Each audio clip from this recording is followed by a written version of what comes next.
American green card. Yes, లక్షల మందిని ఆకర్షించే మాట ఇది అమెరికన్ గ్రీన్ కార్డ్ అన్నది. ఇప్పుడు డొనాల్డ్ ట్రంప్ నోట గ్రీన్ కార్డ్ అన్న మాట వచ్చింది.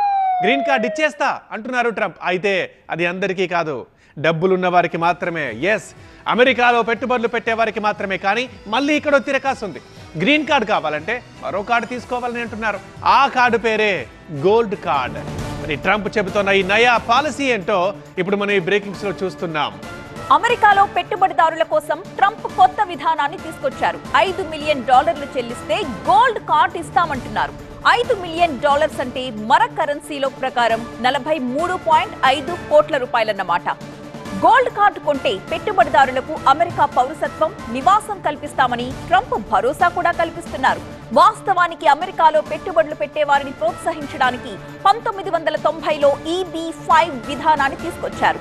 ఇప్పటిదాకా ఉన్న EB-5 ఇన్వెస్టర్ వీసాల స్థానంలో గోల్డ్ కార్డు విధానం తీసుకొస్తూ ట్రంప్ ఎగ్జిక్యూటివ్ ఆర్డర్ మీద సంతకం కూడా పెట్టారు. దీంతో 35 ఏళ్లుగా అమల్లో ఉన్న ఈ EB-5 విధానం ఇప్పుడు రద్దయినట్టే. మరో 2 వారాల్లో గోల్డ్ కార్డ్ అమల్లోకి వస్తుంది. గోల్డ్ కార్డ్ అంటే ఏంటో చూద్దాం. గ్రీన్ కార్డ్ కి అప్గ్రేడెడ్ వర్షన్ అని, గోల్డ్ కార్డ్ కొంటే గ్రీన్ కార్డ్ కన్నా ఎక్కువ సౌకర్యాలుంటాయని ట్రంప్ ఊరిస్తున్నారు. ఇలా వచ్చిన నిధులతో దేశం అప్పులు తీరుస్తామంటున్నారు ట్రంప్.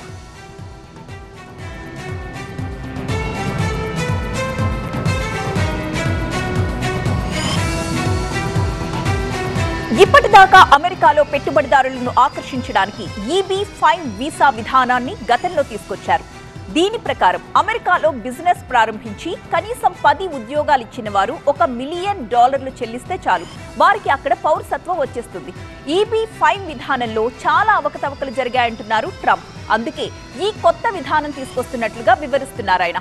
ఇలా 10 లక్షల గోల్డ్ కార్డులు $5 మిలియన్ చొప్పున విక్రయించినా $5 ట్రిలియన్ సంపాదిస్తానని ట్రంప్ అంటున్నారు.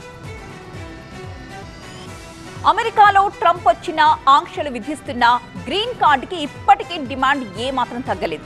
అమెరికాలో 2022 సెప్టెంబర్ నుంచి ఏడాది వరకు 8,000 మంది ఇన్వెస్టర్ వీసాలు తీసుకున్నారు. ఇక ప్రపంచవ్యాప్తంగా 100కు పైగా దేశాలు పెట్టుబడిదారులకు గోల్డ్ కార్డులు ఇస్తూ వారికి పౌరసత్వాన్ని కల్పిస్తున్నాయి.